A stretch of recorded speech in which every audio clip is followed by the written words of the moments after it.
Initially, the director Anthony Mann was determined to find the perfect lead who could carry the emotional depth and rugged charisma of Link Jones. He was convinced that Gary Cooper, with his weathered face and quiet strength, would be ideal. Cooper was already a Hollywood legend, but Mann didn't make the offer lightly. He met Cooper in person, wanting to gauge not just his interest, but how he would relate to the film's complex themes. When Cooper spoke about Link's burdened past, Mann knew he had found his man. Next, the role of Billie Ellis, who needed both vulnerability and resilience, proved trickier. Julie London's star as a singer was just rising, but her previous film roles were few. During her audition, she read the lines with a softness that suddenly shifted to icy determination.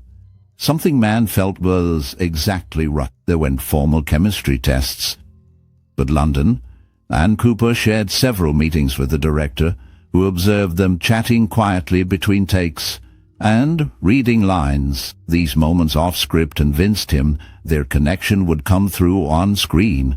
For the menacing Doc Tobin, Mann searched for someone who could blend charm and menace. Lee J. Cobb auditioned with an unpredictable energy, sometimes roaring with laughter, other times snarling threats. His performance unsettled everyone in the room, and Mann remarked that Cobb brought the right sense of danger and unpredictability that Tobin needed. Jack Lord and Arthur O'Connell as Coaley and Sam were also chosen for how sharply they contrasted Cooper's restrained performance. During read-throughs, the cast engaged in improvisations to build a more natural dynamic, especially the scenes where alliances were uneasy and tensions ran high. Mann often watched his actors interact without scripts, noting their body language and how they held themselves in the room. Sometimes a casual conversation during a lunch break led to a new understanding of a character, prompting changes in the script. The casting for Man of the West was less about conventional screen tests and more about capturing that rare feeling when actors and stories seem to belong together, their personalities shaping the roles as much as the script did. A little soft in the head. Well, I can say that. You can't. You got no rights here no more. Therefore, director Anthony Mann brought a bold vision to Man of the West, treating the Western not just as a genre but as a stage for deep moral conflict and personal transformation. Drawing inspiration from his earlier collaborations with James Stewart, Mann pushed boundaries by showing the darkness lurking under the American frontier surface. He used wide landscapes and sharp camera angles to turn open spaces into traps, highlighting the isolation of the main character, Link Jones, played by Gary Cooper. Mann's influences came from hard-boiled film noir just as much as from classic westerns.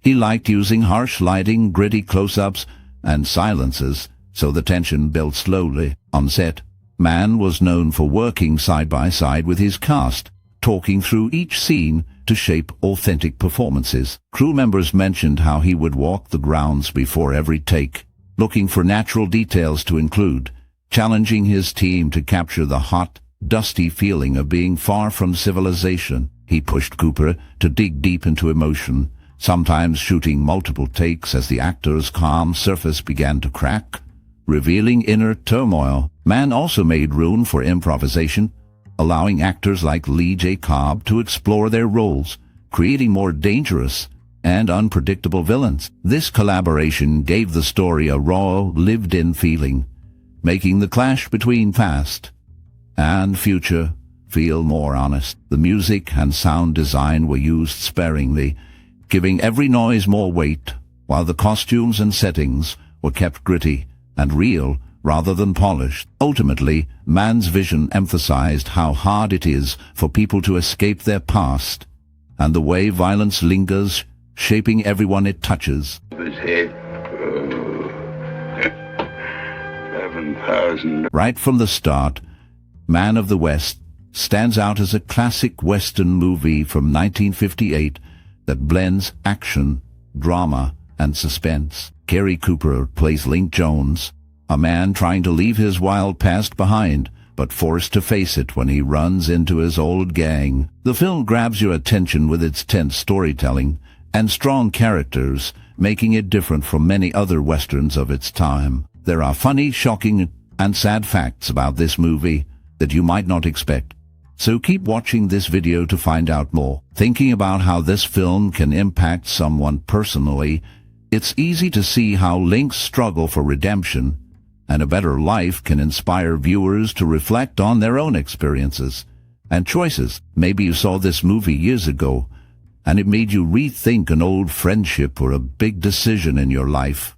When was the first time you saw Man of the West? Did you watch it on television with your family or see it on the big screen with friends? For some, this movie might be tied to a special moment or memory that stays with them long after the credits roll.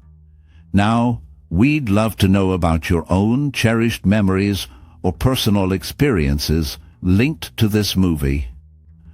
Was there a scene that stayed with you, or did a character remind you of someone in your life? Tell us your stories and memories in the comments below, and let's see how this film has touched others in different ways. How you enjoying this, cousin, huh? Huh? Is this supposed to get you even for losing that?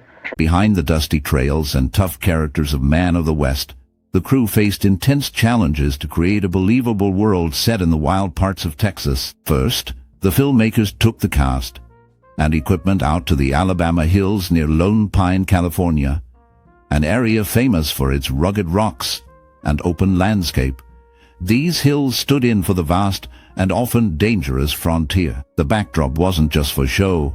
The unpredictable weather, scorching sun by day, biting cold at night, made every day of filming an ordeal.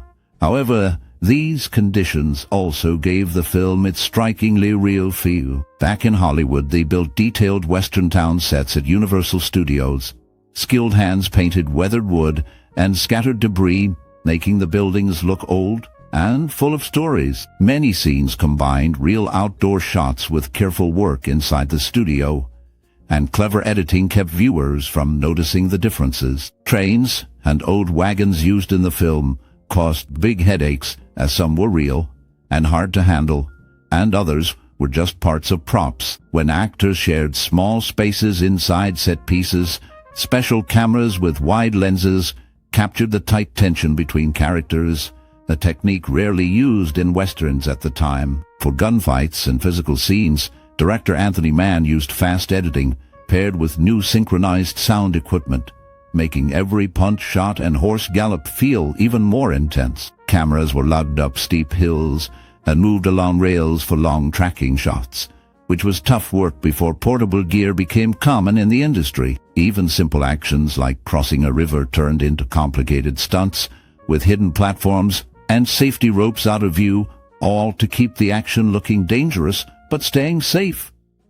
The crew's attention to little details, dust on boots, sweat on faces, cracked paint on train cars, helped draw audiences into the harsh, desperate world the characters lived in. Everyone worked long days to make sure the film wasn't just another cowboy story, but a memorable journey across a wild and uncertain land.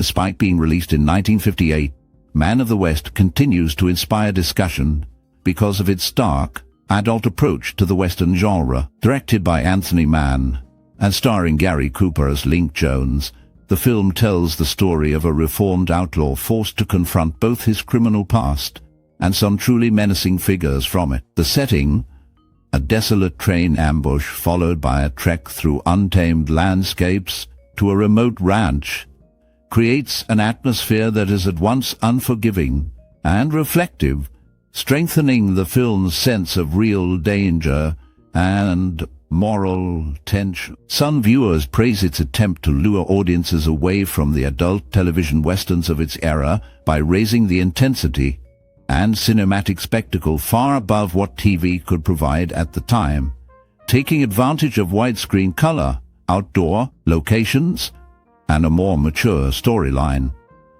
On the other hand, There are those who point out that some elements have not aged well. For instance, criticisms about casting, such as Lee J. Cobb playing the uncle of a character portrayed by the much older Gary Cooper, can be distracting. While makeup and characterization bridge their age difference, it can still be jarring, especially for viewers familiar with the actors. There is also debate over the film's slower pace and the melodramatic style of some scenes, which might feel out of place or overly theatrical to a modern audience. Certain action sequences, particularly a much-discussed fistfight, come across as stiff and unconvincing when compared to later westerns. Nevertheless, many find that these flaws are outweighed by the depth of character and the psychological underpinnings in Mann's direction. The harshness of the world depicted is no mere background. It mirrors the internal conflict faced by Link, who feels the pull of his violent roots even as he tries to forge a better life. The film's willingness to delve into dark material, such as the forced stripping of the female lead and an implied off-screen assault, was shocking for its day, adding to its reputation for maturity, even if those scenes might register as mild by today's standards. Characters like Link serve as bridges between two worlds, prompting thoughtful consideration about people struggling with change and the temptation to regress rather than progress. In terms of story logic, the screenplay sometimes stumbles, as shown by the questionable plan to rob a bank in a town that turns out to be nearly deserted. While historical context can explain this error, mining towns did indeed die quickly, and back then information was slow to travel. It may test the patience of those who want tighter plotting. Supporters counter that the film is less about a realistic heist and more about the unraveling dynamics among characters in an unforgiving landscape, which provides psychological richness even when narrative credibility wobbles. At the same time, the cast lends the film much of its flavor, with Cooper's stoic presence anchoring the emotional core. Julie London and Arthur O'Connell add nuance in their supporting roles, while the antagonistic gang, played by Jack Lord, John Dehner, Royal Dano, and Robert J. Wilke, create an atmosphere of unpredictability and violence that keeps the tension high. The performance of Cobb, despite the age issue, is intense and memorable, adding layers to the film's depiction of fractured family ties and lost years. Man of the West's legacy is debated among genre fans. Some argue that similar films, like The Law and Jake Wade, offer more substantial subplots and tighter execution, but others insist that Man of the West's willingness to go darker and more adult paved the way for the revisionist westerns that emerged in the following decade. Director Mann's vision brought depth to the genre, making Link a precursor to later anti-heroes like Eastwood's iconic Man with No Name. Unlike those later figures, Link's clearly developed backstory and inner turmoil grant him a human dimension often missing from more enigmatic, mythic characters. Even when the melodrama and slower sequences threaten to undermine the film's intensity, many are drawn to its subtext and the way it comments on the passage from barbarism to civilization. Its visual style remains impressive, with vivid use of California locations standing in effectively for the wilds of the American West. The screenplay, adapted by Reginald Rose from Will C. Brown's novel, occasionally falters but ultimately offers enough substance to sustain interest. While not without its flaws, pacing, melodrama, and moments that strain plausibility, Man of the West still stands out for its psychological depth and willingness to push the boundaries of the Western. Its influence can be felt in the edgier films of the 1960s and beyond, and although some aspects now seem dated, the film continues to reward those willing to meet it on its own terms. Is this supposed to get you even for losing that train today? Get that petticoat off! Throughout the making of Man of the West, the creation of the musical score stood as a careful craft designed to echo the stark drama and intense emotions found in the film's narrative. Composer Leigh Harline best known for his work in classic Hollywood, approached each scene with intent to emphasize the film's tension, loneliness, and raw landscape. The score uses open intervals and restrained orchestration, often letting silence hang in the air before a gentle motif or sudden burst of melody underscores a pivotal moment, mirroring the tense pauses and erupting violence that mark the story's twists. Musicians who played on the soundtrack described the recording sessions as evocative, noting how they worked closely with Harline to get the right tones out of string and brass instruments. Instead of lyrical or melodic excess, Harline wove simple yet memorable phrases that mapped directly onto the character of Link Jones, his struggle between a violent past and a hope for redemption. The music doesn't only fill the background, but moves with the characters, matching their uncertainty, fear, and hope. During scenes in the harsh, windswept plains, the soundtrack echoes desolation with sparse instrumentation, while moments of confrontation, like the tense standoffs, bring in sudden, sharp notes that put viewers on edge. As the story reaches moments of reflection or fleeting comfort, softer instruments, especially the strings, come forward, giving voice to emotions that linger behind the tough dialogue. Musicians have recalled that the music was recorded in an environment of great attention to detail, with Harline sometimes asking for dozens of takes to achieve the perfect mood. All of these details combine to make the Man of the West soundtrack an inseparable part of the movie's power, remembered not for grand musical gestures, but for the precision with which it underscores the stark, haunting atmosphere and the humanity of its characters. Sawmill. What do you want here? Back then, actors often changed their names for different reasons.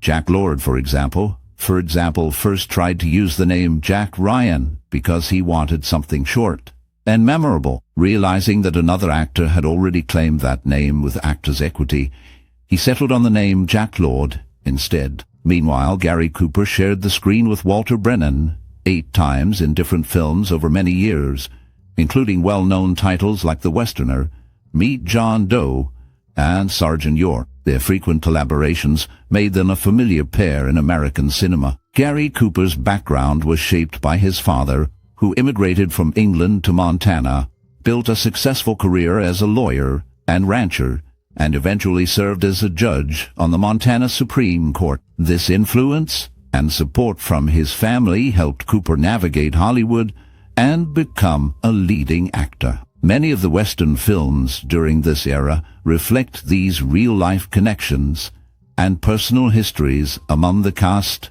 and crew, often shaping the atmosphere on set and the dynamic between characters. Stories from behind the scenes show how personal choices, such as picking a stage name or drawing on family legacy, played a part in these classic productions.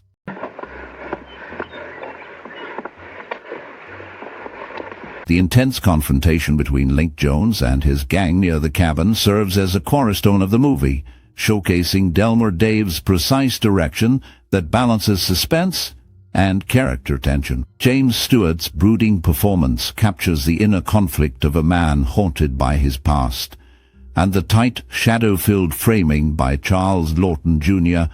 amplifies this psychological struggle. The scene's slow build-up and carefully controlled pacing create a gripping sense of inevitability. Later, the standoff at the train tracks stands out with its striking use of wide shots that emphasize the isolation of the characters against the barren landscape.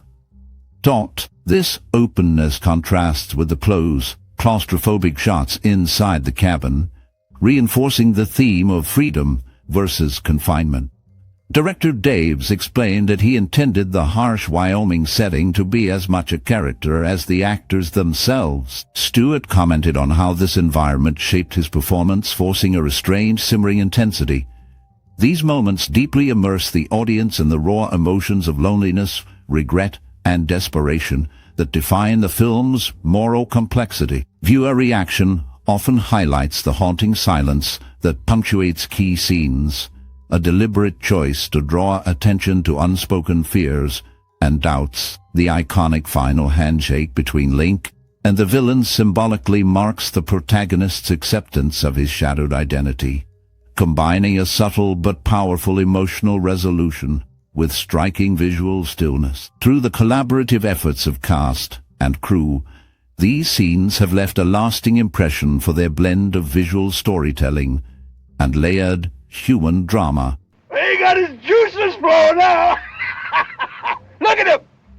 Despite the on-screen relationships, the main actor was almost 57 years old during filming, making him about 20 years older than the character he played. His supposed uncle, portrayed by Lee J. Cobb, was actually a decade younger, even though production used heavy makeup to age him. Many viewers noted that Cobb's character still looked younger than the protagonist, resulting in a dynamic that sometimes felt unconvincing.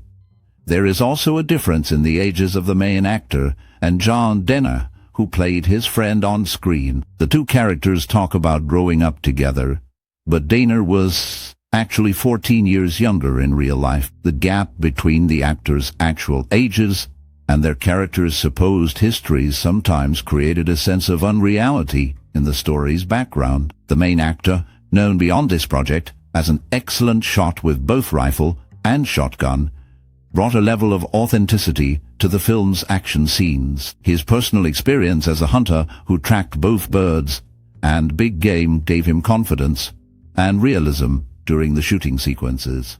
Meanwhile, Tom London, appearing in a supporting role, had a unique connection to Hollywood history. Decades earlier, he had met his wife, Edith Stayart, while working on the set of another film in 1922, building a long-lasting partnership that started in the industry's early years.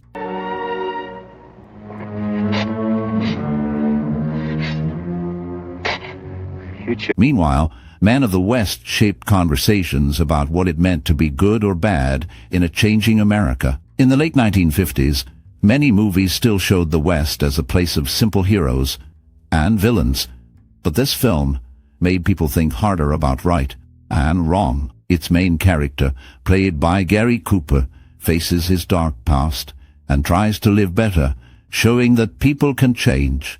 The story is grim, with troubled characters and difficult choices. When people first saw it, some felt uneasy because it was darker than other Westerns.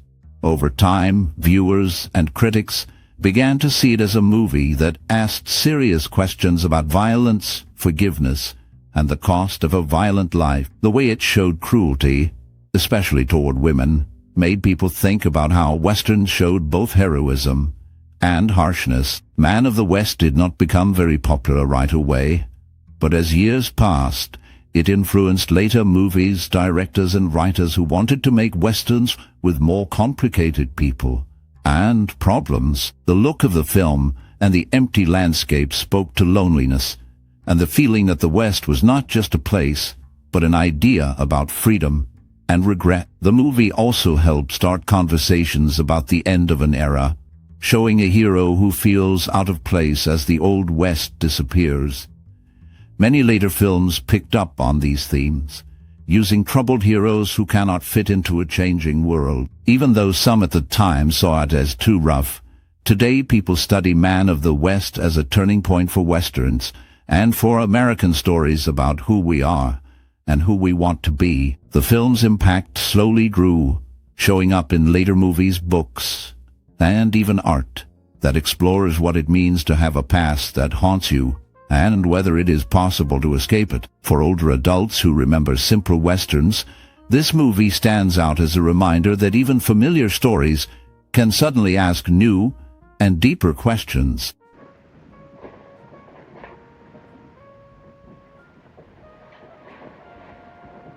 While Man of the West arrived in theaters in 1958, it did not receive immediate acclaim in the United States, where critics were divided. Some saw it as a standard Western, while others thought it was strangely bleak. Over time, critics in France, including those writing for the revered magazine Cahiers du Cinéma, championed the film for its dark tone and powerful direction, especially praising Anthony Mann's work behind the camera. Decades later, American critics would come around, with writers like Roger Ebert and those at the New York Times eventually calling it one of man's most important westerns, noting the movie's sharp storytelling, intense performances from Gary Cooper, and an atmosphere that balanced action with uneasy psychology. Even as the film wasn't a box office hit, audiences looking for something deeper than cowboy shootouts found its slow-burning tension memorable, with Lee J. Cobb's villainy and Julie London's vulnerable performance often singled out. Unlike some westerns of the era, Man of the West did not win major awards or score big nominations, which might feel surprising given its later reputation. Still, its critical reevaluation over time helped cement the legacies of its stars and director, showing that the lack of early trophies didn't diminish its impact. The film stands as a classic example where delayed recognition brought lasting respect and attention, proving to everyone involved that artistic success can take time to be understood, especially with complicated stories that push the genre's value limits.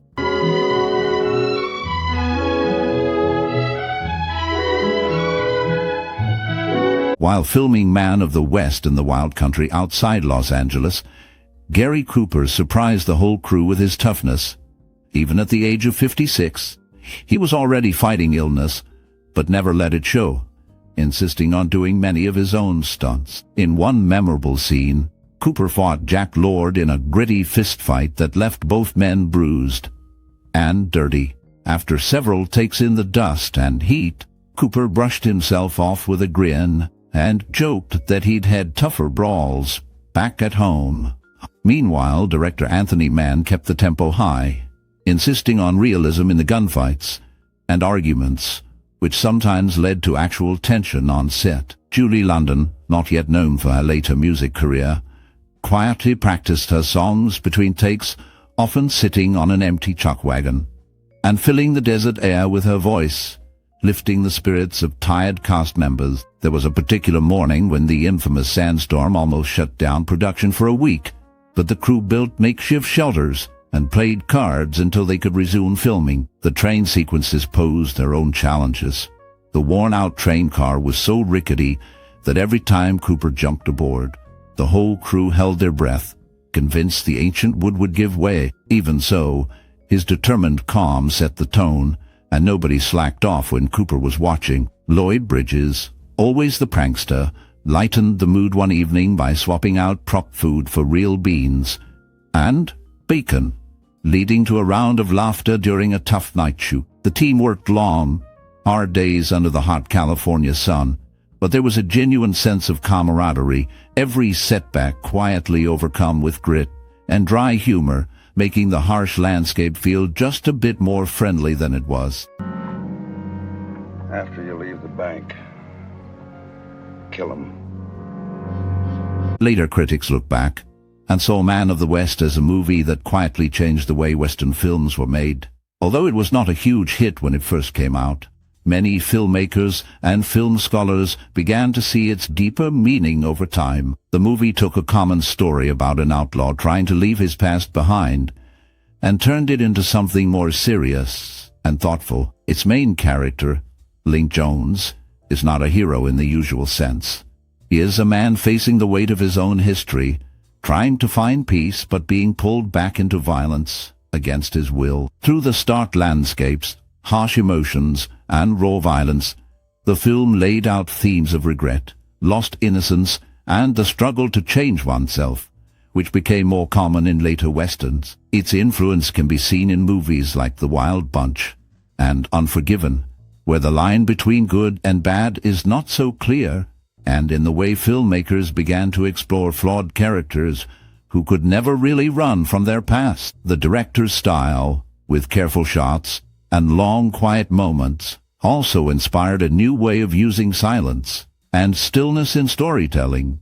Even its cold, almost brutal feel was ahead of its time, making many younger directors take notice years later. Its influence stretched beyond westerns, turning up in dramas and even thrillers that examine men haunted by their history and struggling to make things right as the world changes around them. Critics wrote essays and film books about its meaning, pointing out how it connects with real questions about forgiveness, the cycle of violence, and how people try to find redemption. Over time, Man of the West earned a place as a touchstone for movies that want to show the West not just as a place for exciting action, but as a landscape for deep questions about life, morality, and change, leaving a mark that goes far beyond its Cordays' first quiet release.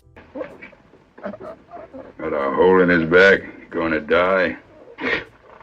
Thinking back to your first time watching Man of the West, do you remember how you felt seeing Gary Cooper's character struggle with his past and decide which path to take in that tough, gritty landscape? Maybe you noticed how the movie feels different from the usual westerns, with its darker themes and raw storytelling, or perhaps the loneliness of the wide-open plains, and those broken-down towns stuck with you long after the credits rolled. Sometimes a film like this changes how you think about old westerns altogether, making you see heroes and outlaws in a more complicated way. Were you surprised by the way the tension builds, or did you find yourself drawn to its quieter, more thoughtful moments? For some, Man of the West became so much more than just a movie.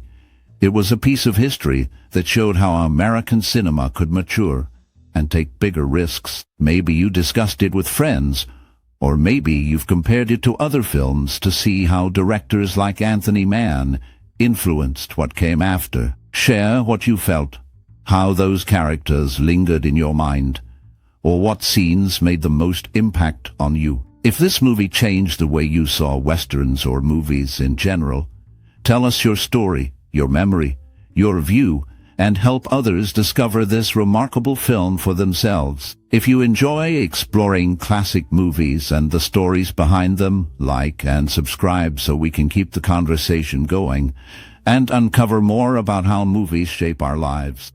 Hey, what happened here? Were they trying to... Before the story fades into the western sunset, there's another side of Man of the West waiting to be revealed. Now, the spotlight shifts from the wide-open plains to the talented faces that brought this hard-edged drama to life. Here, we unravel the real stories behind the characters, the unexpected struggles and turns, the dazzling moments off-screen that often rivaled their on-screen battles.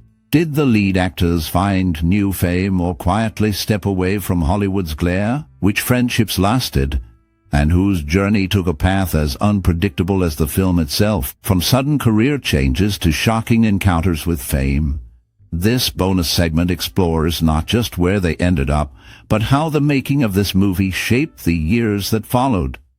Stay with us as we take you far beyond the frame, to discover lives full of surprises, resilience, and sometimes even heartbreak.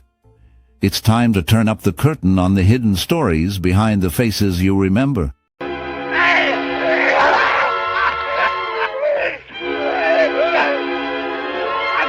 Gary Cooper's portrayal of Link Jones in 1958's Man of the West distills a quiet, weathered intensity. A man shaped by violence and regret, his upright facade concealing a haunted past. Cooper's lined face and weary eyes tracked every moral choice, making every silence as telling as his sparse words. This would be among Cooper's last defining roles, a part that seemed to foreshadow the turbulence in his own life. When filming ended, Cooper's career endured but not without cracks. His public image took several blows from rumors about extramarital affairs, notably with Patricia Neal, which rattled Hollywood and almost ended his marriage. The contrasting loyalty he showed to his family shattered his private battles. Cooper's strict Catholic upbringing clashed bitterly with his womanizing, weighing heavy on his conscience. By the late 1950s, illness stalked him. Diagnosed with prostate cancer in 1960, Cooper kept it quiet, working when he could, turning down interviews, and seldom seen outside his home. The mystery deepened as friends reported rapid weight loss and long absences. Despite the pain, he briefly returned to the screen, but the disease spread quickly. On May 13, 1961, news broke that the star had died at age 60, surrounded only by his family. No press, no crowd. In his final days, Cooper asked for privacy, and silence, leaving behind rumors and broken confidences. There have been no new revelations or appearances since his passing, his legend fixed in that ambiguous space between light and shadow. Laughing like babies? Lee J. Cobb prowls through Men of the West as Doc Tobin, both father figure and looming threat, a man whose power has rotted into delusion. Cobb's animal intensity is unsettling, his voice a razor across nerves. It was a role made for him, restless, haunted, every word edged with menace or pain. After Man of the West, Cobb's journey turned shadowed. Known for his volcanic anger, Cobb battled Hollywood's blacklist, accused of communist ties in the McCarthy era, threatened with prison, and the ruin of his family. He named former friends to the House Un-American Activities Committee, a decision that dogged him with Lieutenant Cobb's personal life frayed. Divorces, public spats, and depression followed him. Sometimes he drank heavily, chased by rumors of affairs and violent outbursts on set. Later he revived his career, gaining respect on stage and screen, but the past never vanished. His last years were quieter, spent with family, working when he could, until his death from a heart attack on February 11th, 1976. The bitter taste of choices made in fear still clings to his legacy. Like we used to. It's like a family of old settlers moving on. As Claude in Man of the West, John Dehner captured a presence thick with suspicion and threat. He turned Claude into something more than a simple villain, a man with secrets behind his hard stare and rasping voice, making the role unforgettable. After 1958, Dehner worked steadily, jumping between TV and movies, always carrying himself with the same cool detachment. He had a background in animation and radio before acting, adding another strange layer to his life. Tempted by easy money in the industry's shadier corners, Dehner's name flickered in gossip columns after being seen at late-night card games with infamous producers. In 1963, he was linked to the Dixie Hotel scandal in Los Angeles, although charges were never brought. Some say he struggled with isolation, especially after 2 failed marriages, and the loss of a close friend to suicide. There's almost nothing left of Dehner's private life in interviews, as if he scrubbed away his real story. He died quietly in 1992, leaving little but a handful of clues to who he truly was when not playing someone else.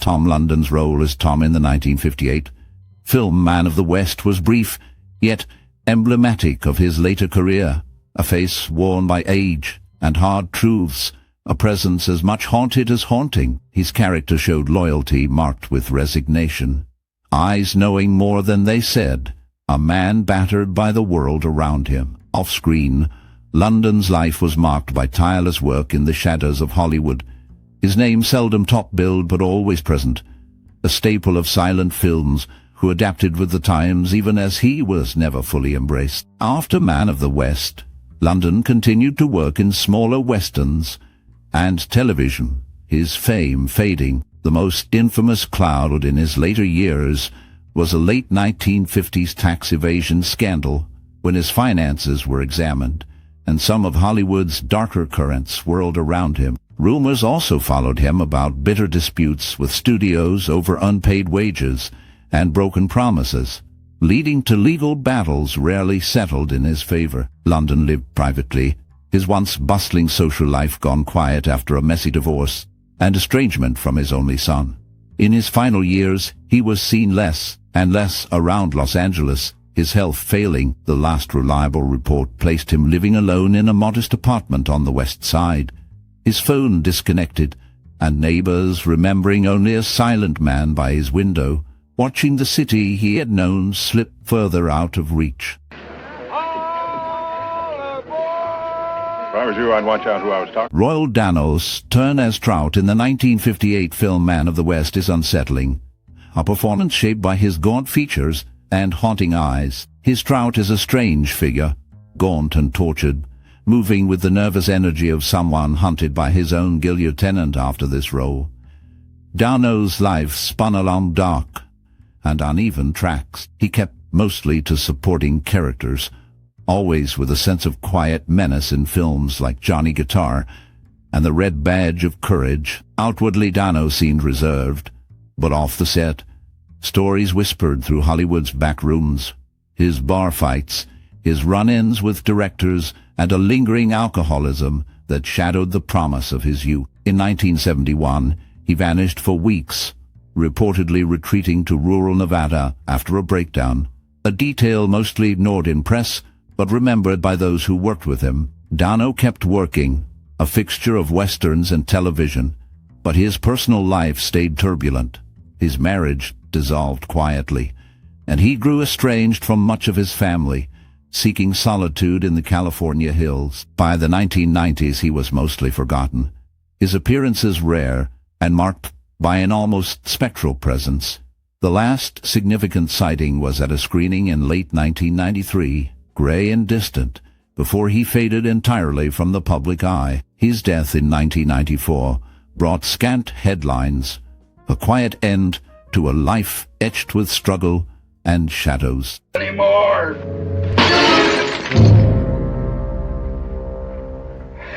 Arthur O'Connell played Sam Beasley, the meek yet loyal companion, offering a contrast to Gary Cooper's hardened lead in the 1958 film Man of the West. O'Connell's careful portrayal brought a haunted vulnerability to the role, his every gesture suggesting secrets and past sorrows.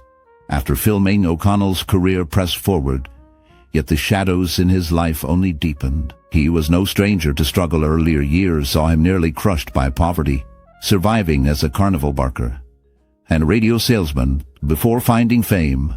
Not long after Man of the West, O'Connell faced crushing personal blows. In 1959, he filed for bankruptcy, an act that sent tremors through Hollywood.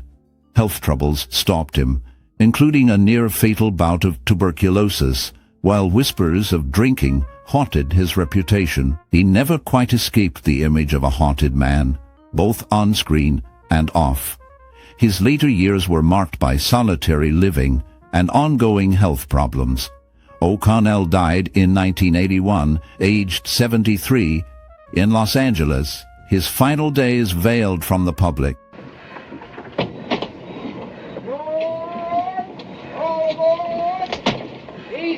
Julie London slipped into the shadows with the role of Billie Ellis in Man of the West, her voice barely above a whisper, her eyes always watching.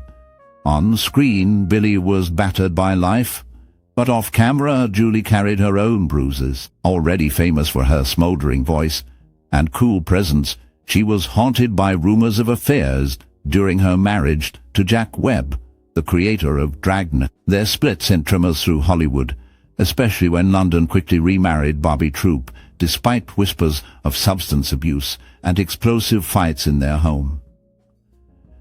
Julie's singing career soared, but its success could not mask her battles with depression and painkiller dependence. The spotlight followed her through television fame on Emergency, but personal scandal never loosened its grip. By the 1970s, the glamour faded. Chronic illness ended her career. A stroke left her silent, shadowed in a quiet home, cared for by family but rarely seen. The last trace of her public life faded in 2000 when she died in Los Angeles, her secrets buried deep. Stop there. Well, what can we do for you? Jack Lord's turn as Coaley in the 1958 film Man of the West was dark and disturbing, painting him not as a typical villain, but a dangerously unstable man whose violence set the grim tone for the story's descent into chaos. Lord's Coaley was unpredictable and brutish, exuding an energy that left audiences uneasy.